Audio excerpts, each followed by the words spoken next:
Les camions sont-ils inévitables sur les routes de nos vallées alpines? Comment faire pour limiter leur impact, leur nuisance, alors que le ferroutage en général et le Lyon-Turin en particulier accumulent les retards? On en débat tout de suite avec nos invités.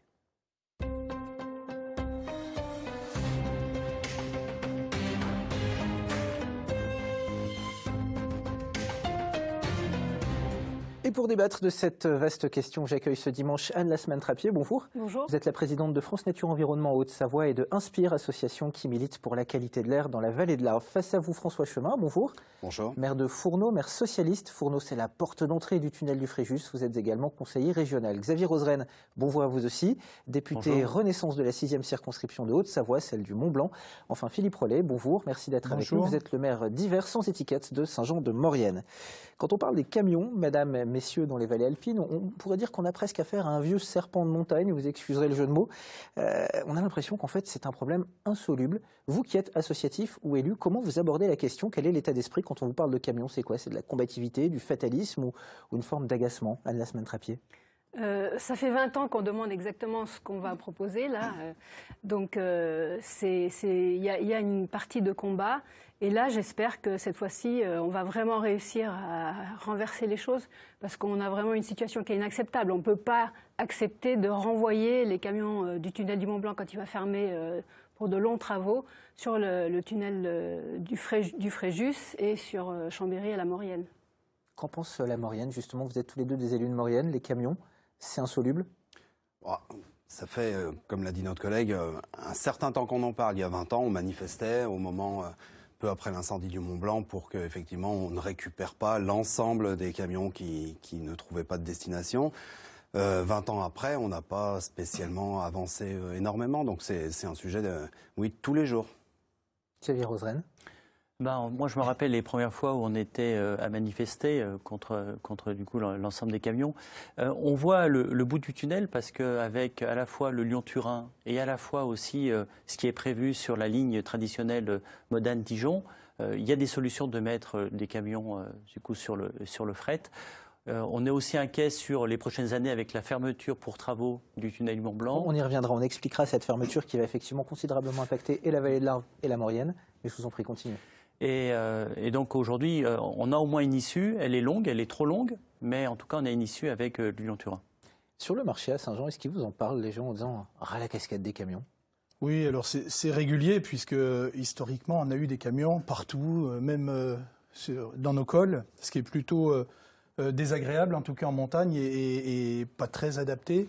Mais je pense qu'il faut aussi ouvrir le sujet sur quel type de camion, puisqu'il y a des camions. On sait que c'est une nécessité sur du circuit très court. On sait que la solution, c'est aussi le camion. Par contre, sur des trajets de longue distance, et on reviendra sur des sujets d'infrastructure, ceux-là, ils sont inutiles. Et quand on voit des camions qui traversent la France, uniquement traverser la France pour aller à l'autre bout de l'Europe, eh bien, on peut imaginer, aujourd'hui, les structures, elles peuvent exister, la technologie existe pour transporter d'une manière très moderne et très écologique ces transports marchandises. Alors justement, quel est l'état du trafic des poids lourds dans notre région? Quels sont les chiffres? Regardez ces quelques éléments compilés par Cédric Beau et Maxime Kemener. Au fond de la vallée, Chamonix. Au premier plan, la rampe d'accès au tunnel du Mont-Blanc. 1500 à 1700 camions l'empruntent chaque jour. Le calme des années Covid, définitivement oublié. À Chamonix, le tunnel voit passer près de 620 000 camions et autocars chaque année. Un chiffre en progression ces 10 dernières années. En 2013, on comptait 70 000 camions de moins, soit tout de même 200 par jour environ.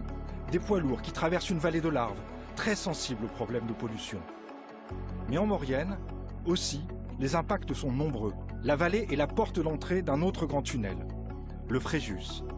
Ici, les chiffres sont encore plus impressionnants. Près de 780 000 camions et autocars par an, soit environ 2300 par jour. Il y a 10 ans, le nombre de camions était inférieur de 100 000, preuve que le trafic routier ne cesse de progresser dans les Alpes. Un tunnel dont le second tube devrait être mis en service fin 2023. À l'origine conçu comme une galerie de sécurité, il permettra de séparer les flux, avec un tube pour chaque sens de circulation. Alors ces tunnels, ils sont essentiels quelque part, tout le monde est d'accord là-dessus. Ils sont aussi source d'inquiétude, vous en parliez tous les deux. La fermeture annoncée, envisagée du tunnel du Mont-Blanc, ça va commencer dès cet automne et ce sera aussi le cas l'automne 2024, une fermeture de plusieurs semaines pour de gros travaux. Ensuite, plusieurs scénarios pourraient se dessiner, soit une fermeture totale pour 3 à 4 ans, soit une fermeture partielle, 3 mois par an pendant 17 à 18 ans, rien n'est encore décidé. On imagine que ça doit soulager un petit peu la vallée de l'Arve, de se dire que pendant quelques semaines par an, on va se débarrasser des camions, alors que dans le même temps, ça doit considérablement inquiéter la Maurienne. C'est une vraie inquiétude parce qu'à chaque fois, on n'a jamais voulu, lorsqu'on fermait le tunnel du Mont-Blanc, reporter sur la Maurienne et le tunnel du Fréjus. Donc c'est sûr que c'est inquiétant, ces travaux sont nécessaires. Donc faire 2023-2024, test en réelle nature pour faire 1,2 km et fermer 3 à 4 mois. Et puis après, prendre la décision, soit 17-18 ans, tous les fermetures 3-4 mois, ou fermeture plusieurs années. Voilà. Alors, moi, du point de vue à titre personnel, c'est sûr que je pense que ça sera moins impactant de fermer que quelques mois qui sont nécessaires dans l'année pour effectivement ne pas reporter la totalité du trafic sur la Maurienne et puis également pour des raisons purement économiques. Ça vous inquiète considérablement, vous, ça en Maurienne, ce scénario des fermetures longues ou répétées? Longues, oui. C'est-à-dire que je rejoins notre collègue. Quelques mois par an, j'oserais dire que c'est presque transparent. Si on devait faire face à une fermeture d'1 an, 2 ans, 3 ans, on parle plutôt de 3-4 ans. On est très inquiet. Parce que je ne suis pas certain qu'au bout de 3 ans, les gens de la vallée de l'Arve aient vraiment envie de revoir passer les camions. Et puis, soyons clairs, je pense que le poids politique de la vallée de la Maurienne, par rapport à Vintimille, Nice, ou par rapport au site du Mont-Blanc, est pas le même. Et du coup, j'ai peur qu'on se récupère, c'est-à-dire, ça veut dire quoi, on se sent un petit peu non, j'ai peur Montréal, qu'à terme, on récupère tous les camions qui traversent les Alpes. Et ça, c'est juste inenvisageable. Alors, je dois dire que l'autoroute de Maurienne est dimensionnée pour accueillir beaucoup plus de camions. Je dirais même malheureusement, parce que là, les 3 semaines qu'on a vécues à l'automne, on ne s'est pas spécialement rendu compte qu'il y avait énormément plus de camions. Alors vous parliez justement de ces 3 semaines de fermeture du tunnel du Mont-Blanc pour travaux. Vous aviez fait une étude avec Inspire à ce moment-là, et clairement, ça se voit tout de suite quand il n'y a plus de camions dans la vallée de l'Arve, même sur 3 semaines. Alors oui, on a fait une étude très précise sur les mêmes jours de semaine pour vraiment comparer la même chose. Et on a comparé donc par rapport à l'année 2021, qui était quand même une année impactée par le Covid. On a une augmentation, une diminution du dioxyde d'azote de 7%.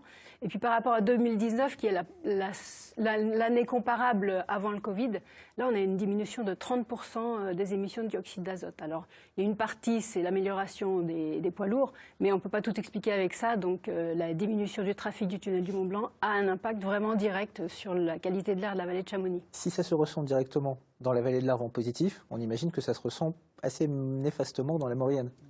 Oui, c'est 41% d'augmentation de trafic sur le mois d'octobre.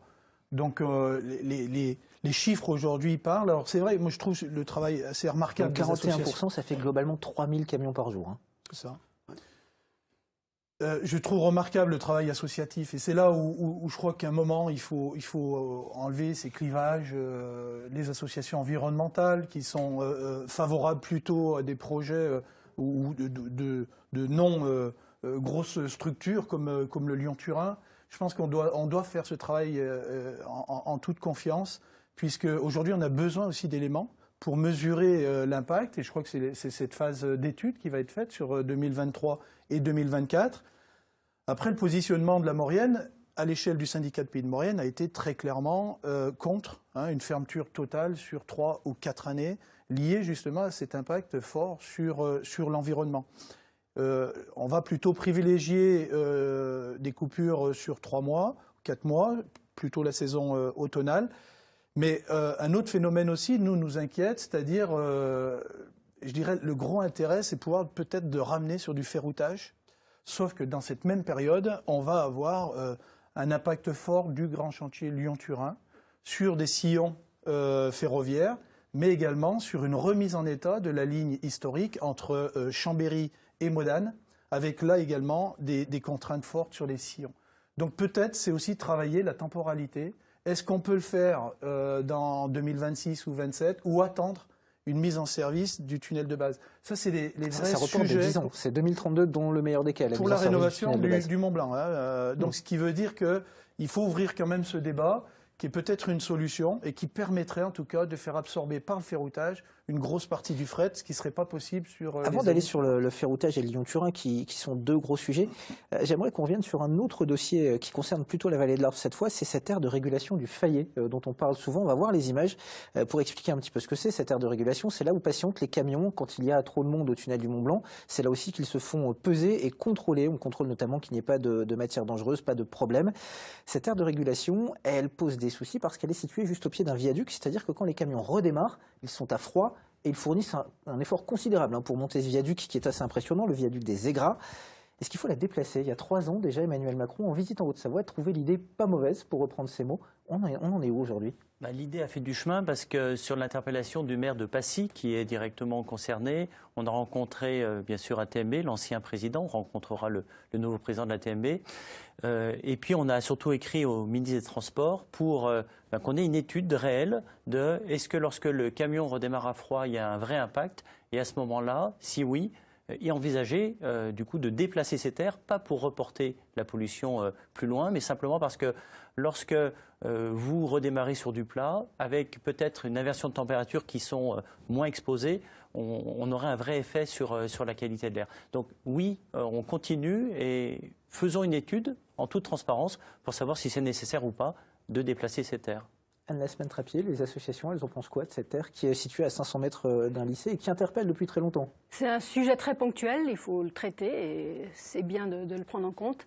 Mais ce qui est surtout important pour nous, c'est d'essayer de favoriser le report modal, le report vers le rail, parce que là, on a vraiment des gains énormes, et pas juste à un endroit ponctuellement, mais sur tous les trajets. On parlait des longues distances, c'est sur les longues distances qu'il faut reporter les marchandises. Et là, on aura des gains pour toute la traversée de la France, de Calais à la traversée des Alpes. Vous parliez du nouveau président d'ATMB, il se trouve que ce sera aussi le nouveau président de la SFTRF, la Société française du tunnel routier du Fréjus. C'est quelqu'un que tout le monde connaît, ou presque, Christophe Castaner. Est-ce qu'il y a des espoirs en cette nomination? Est-ce qu'avoir quelqu'un qui a l'oreille du président, en tout cas c'est ce qu'on peut imaginer, ça peut aider à faire avancer les dossiers tant en Maurienne que dans la vallée de l'Arve, messieurs? C'est forcément quelqu'un qui connaît bien le sujet. Et puis, quand on est du coup sur ma circonscription, ce qui est rassurant, c'est qu'il portera ce qu'avait porté du coup le gouvernement à l'époque, qui est on ne discute pas d'un deuxième tube au tunnel du Mont Blanc. Voilà. Ça a été réaffirmé. Alors effectivement, au moment de l'annonce des travaux, les Italiens sont revenus un petit peu à la charge en disant on n'a qu'à faire un deuxième tube. Régulièrement, les Italiens aiment bien revenir sur le sujet. Le gouvernement s'est déjà positionné. Et effectivement, ce n'est pas de deuxième tube au Mont Blanc. Quelqu'un qui a un poids politique, vous parliez tout à l'heure, François Chemin, d'un poids politique peut-être un peu plus faible pour la Maurienne. Avoir à la tête de la SFTRF quelqu'un qui a un poids politique, ça peut rassurer? Pas spécialement. Moi, j'avais, vous le savez, des très bons rapports avec le président actuel de la SFTRF, qui se trouve être un élu local. Alors, Thierry Repentin, ça peut le mettre dans une situation personnelle compliquée, puisque quand on est maire de la capitale de la Savoie et qu'on est président de la SFTRF, ça peut poser des soucis. Mais voilà, c'est un élu local qui savait de quoi il parle, et donc j'avais plutôt confiance. Je veux dire que pour lui-même, c'était une situation compliquée, puisque, je l'ai dit, l'autoroute de la Maurienne était dimensionnée pour supporter autant de camions, ce qui nous ravit pas, et que les deux points chauds, on va dire, qu'on a vécu au moment du report du trafic du Mont-Blanc sur le Fréjus, c'est et dans la rampe d'accès, c'est-à-dire à Modane et à Fourneau, parce qu'il y a le péage, parce qu'il y a les portiques de sécurité qui s'occupent. Donc là aussi, on retrouve des problématiques presque similaires à celles du viaduc des Aigras qu'on a vu tout à l'heure. Exactement. Et dans la traversée de Chambéry, c'est-à-dire la cluse de Chambéry, où effectivement la rocade est pas dimensionnée pour recevoir tout ça. Et on l'a vu très souvent, dès qu'il y a un accident sur la rocade, c'est bouché sur des kilomètres aux environs. Vous avez tous évoqué le Lyon-Turin, c'est vraiment le gros dossier. Et le report modal sur le train, le ferroutage en règle générale. Or, l'actualité cette semaine n'est pas très encourageante sur le Lyon-Turin. On a vu ce rapport du COI, le Conseil d'orientation des infrastructures, qui recommande d'oublier en quelque sorte les voies d'accès d'ici à 2042. Ça ne se fera pas si le rapport est suivi. Comment vous réagissez à cela? Est-ce que ne pas faire ces voies d'accès et se contenter d'une rénovation de la ligne existante entre Dijon et Modane, c'est en quelque sorte nuire un petit peu à l'esprit du Lyon-Turin? Oui, Laurent. On n'avait pas beaucoup de surprises à attendre du Conseil d'orientation des infrastructures. Il avait déjà donné un avis à peu près similaire. Voilà, on imaginait aussi qu'ils allaient suivre cette orientation. Je crois que ce qu'il propose, la ligne Dijon-Modane, c'est un vieux sujet de 20 ans, qui aurait dû être traité à l'époque, qui n'a jamais été traité, avec le contournement de Lyon, qui a été, mais depuis toujours, le nœud ferroviaire et le point délicat de franchissement de la partie lyonnaise pour aller dans les Alpes. Donc, moi, je n'ai pas été surpris sur le contenu. En tout cas, nous, on souhaite réagir, puisque ce rapport, il existe. Il va être, je crois qu'il a été donné, d'ailleurs, au gouvernement. Il n'a pas encore été remis officiellement. Il a beaucoup fuité. Cette semaine, il a beaucoup fuité, notamment en exclusivité sur France 3, il faut le dire parfois, mais il n'a pas encore été rendu au gouvernement. On a vu, mais c'est vrai que je crois qu'aujourd'hui, le corridor Est-Ouest, aujourd'hui, personne ne le discute. Je crois que dans tous ceux qui sont favorables au Lyon-Turin, en tout cas, ce corridor, il est là. Et peut-être avec la guerre en Ukraine, on en voit une autre utilité, avec quand même des pays qu'on découvre hein, et qui ont une grosse influence sur les marchandises, hein, globalement, l'agriculture aussi européenne. Et peut-être qu'une partie du transport se fera bien par le ferroviaire et qui sera plutôt sécurisé. On ne sait pas l'avenir du Donbass, mais on voit qu'il y a des sujets nouveaux qui arrivent et que ce corridor a du sens. Et il a du sens aussi sur l'axe nord-sud, avec aussi des souplesses qu'on peut donner au port marseillais, mais qu'on peut aussi donner sur un autre itinéraire qu'on oublie souvent, qui est Vintimille, qui est complètement saturé. Donc, voilà, ce corridor a du sens. Après, c'est qu'à un moment, il faut prendre une décision. Je crois que aujourd'hui, on en est là. Décision des accès. Et quand on voit ces différents rapports qui vont un peu dans tous les sens, avec des possibilités chaque fois nouvelles, je crois qu'il faut revenir sur l'origine de ce dossier, sur l'enjeu du transport marchandises par le fret, et puis qu'à un moment, il faut trancher sur un accès qui semble le plus logique, et à mes yeux, en tout cas à l'échelle du département, je crois que tout le monde s'est positionné, sauf quelques élus, sur le grand gabarit qui va pouvoir amener... Le maire de Chambéry est moins d'accord que vous sur le grand gabarit. Qui va pouvoir donner une capacité de 28 millions de tonnes de transport marchandises et se projeter en tout cas dans l'avenir avec ces accès. Effectivement, il n'y a pas eu de remise officielle, et ça va se faire seulement dans quelques semaines. Et puis après, il y aura un arbitrage par le gouvernement. Et le COI, c'est un peu comme...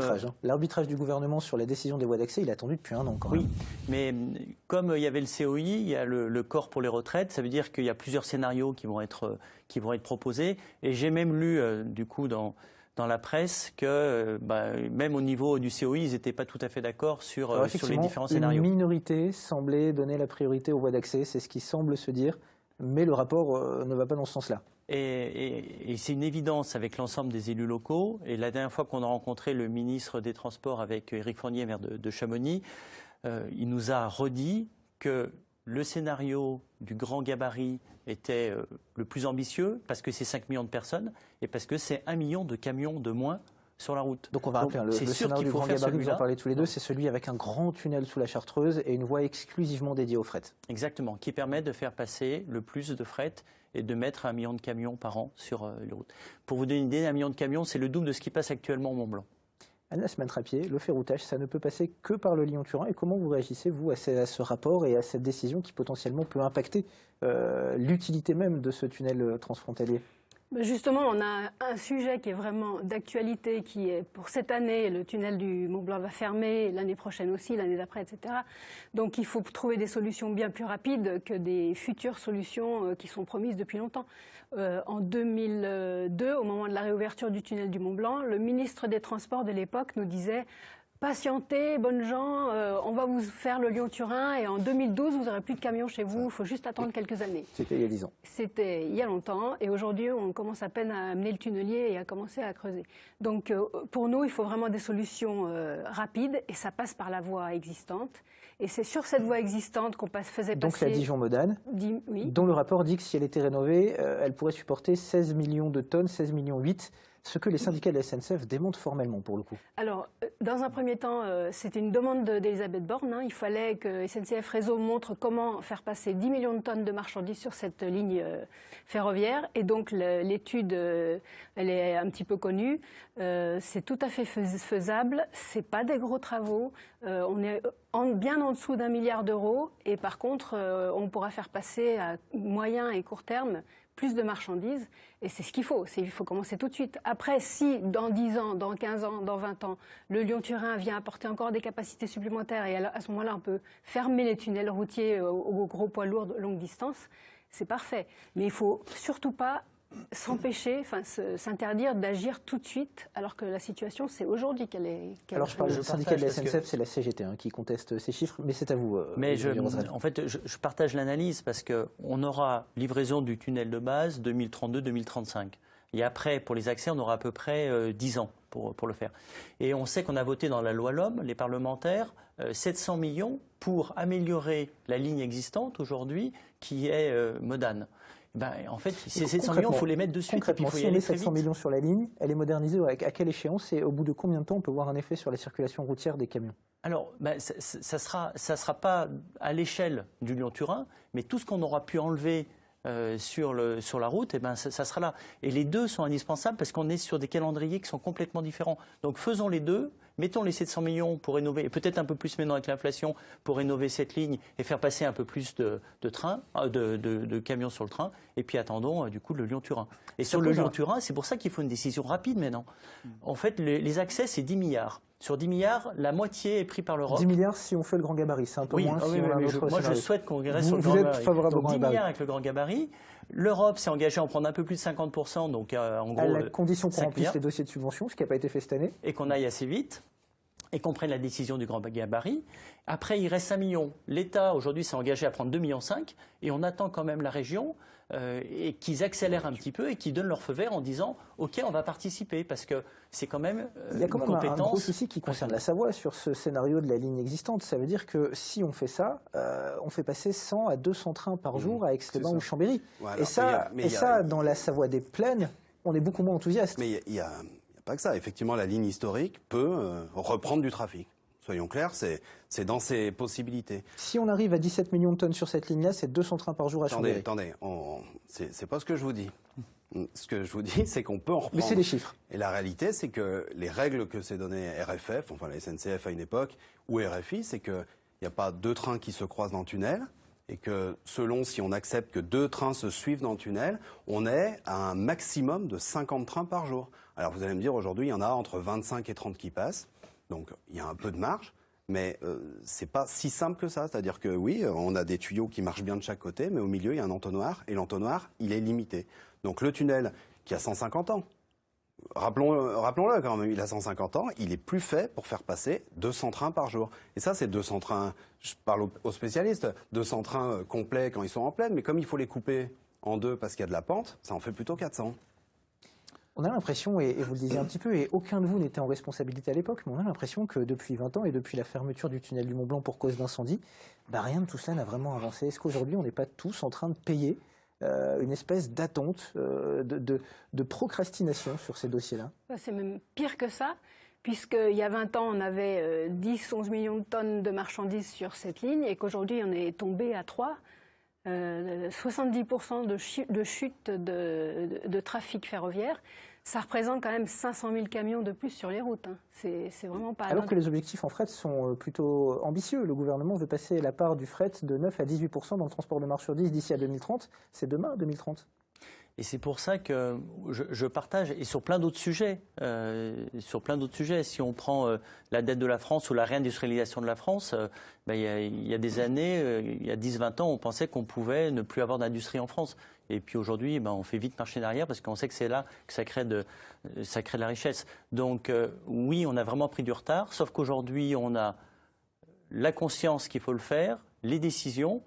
Je ne vois pas vraiment ce qui pourrait arrêter aujourd'hui le lancement de ce... Optimiste, Xavier Rozanne. Moi, je suis toujours optimiste. Et là, en plus, on voit vraiment le bout du tunnel.